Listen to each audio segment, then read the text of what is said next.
I'm here to talk about success. The first rule of success is to have a vision. You see, if you don't have a vision of where you go, and if you don't have a goal where you go, you drift around and you never end up anywhere. I mean, as you know, I was born in 1947 in Austria after the Second World War.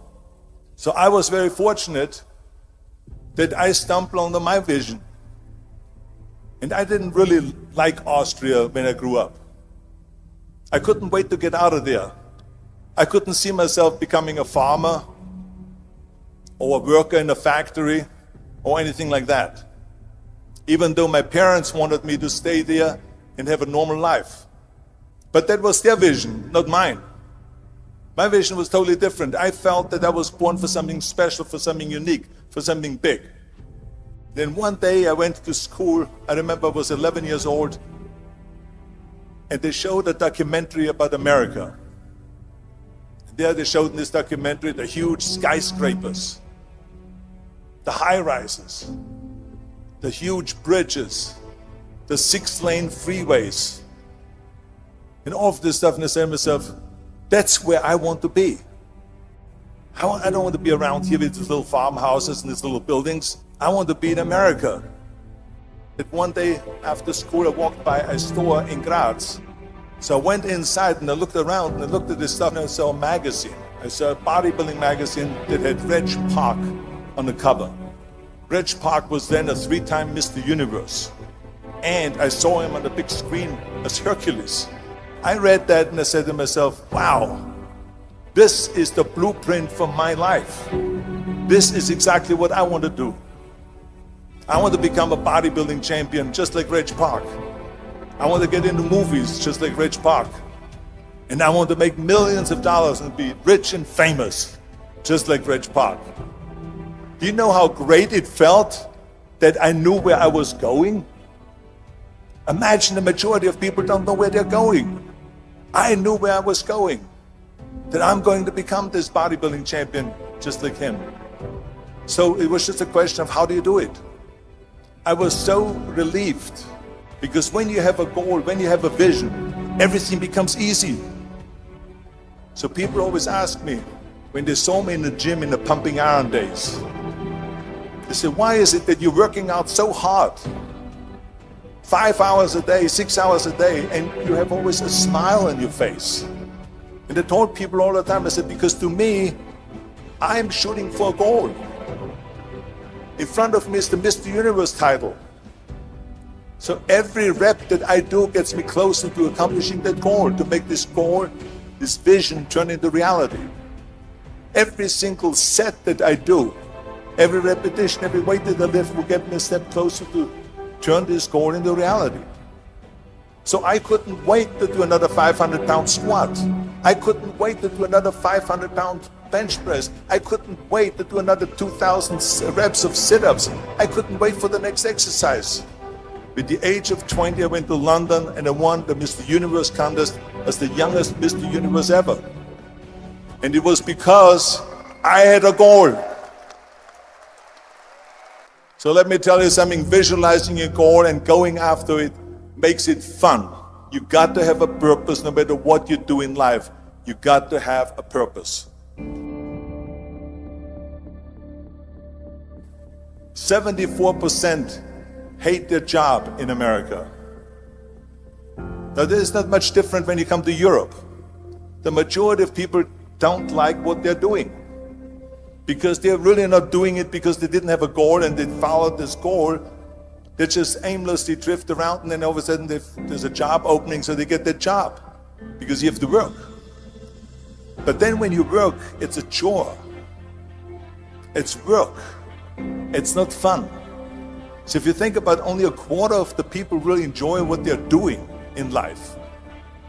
That is unbelievable if you think about it. So I felt so blessed that I knew what I was doing. It's like a medical student that studies and knows he wants to become a doctor. You know where to go. And the same thing is also in politics. I remember that in politics, I had a very clear vision that I will be the leader of California. That's as far as I could go because I was not born in America, so I could not run for president. So being the governor of the fifth largest state, I should say the largest state, the fifth largest economy in the world, was for me really the ultimate title, the ultimate accomplishment in politics. So even though people came up to me and says, why don't you go and run for something smaller, you're never gonna make it. I ran for governor and then 2 months later I became governor of the state of California. Again, because I had a very clear vision what I'm gonna do with California. So that's rule number one, have a vision. Rule number two is don't listen to the naysayers. Don't listen to the naysayers.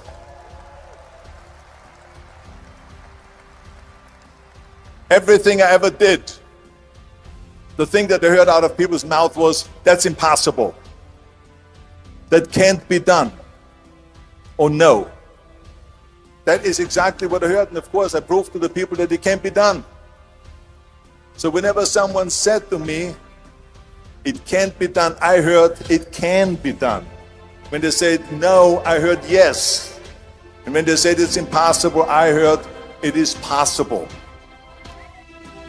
I'm a strong believer of what Nelson Mandela said, that everything is always impossible until someone does it.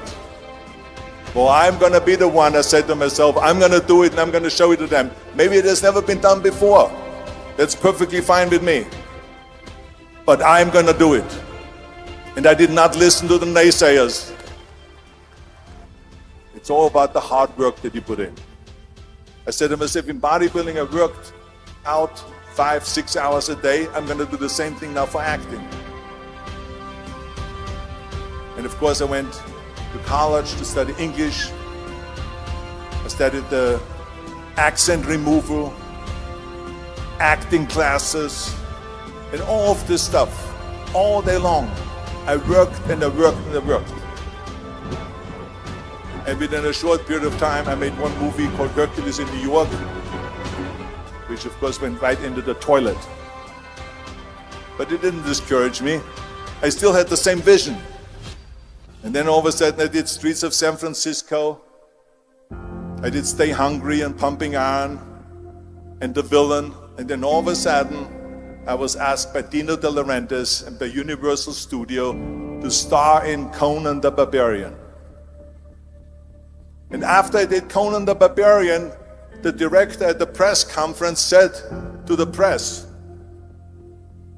the director was John Milius, he said to the press, if we wouldn't have had Arnold, we would have had to build one. So think about that. The very body that they said can never be sold because the time is wrong. A few years later, I'm doing Conan the Barbarian, and it was the #1 hit at the box office when it came out in the summer of '82. Think about that. And the director says, if we wouldn't have had his body, we would have had to build one. So all of a sudden, my body became an asset, not a liability. And the same thing was with Terminator. After we were finished filming Terminator, Jim Cameron said to the press, if Arnold wouldn't have had that accent and talked like a machine, I think the movie wouldn't have worked. So think about that. The body and the accent that they attacked was an asset. But I didn't listen to those losers. I didn't listen to them at all. It's just the reality of it is that you cannot listen to the naysayers. So this is a very important lesson for all of you. So when someone says, no, this is a stupid idea, you in your mind, you don't have to say it, but in your mind just say this, fuck you, you're an asshole. What do you know? السلام عليكم. لا تنسوا الاعجاب بالفيديو والاشتراك في القناة تشجيعا لنا لنستمر بنشر المزيد إن شاء الله.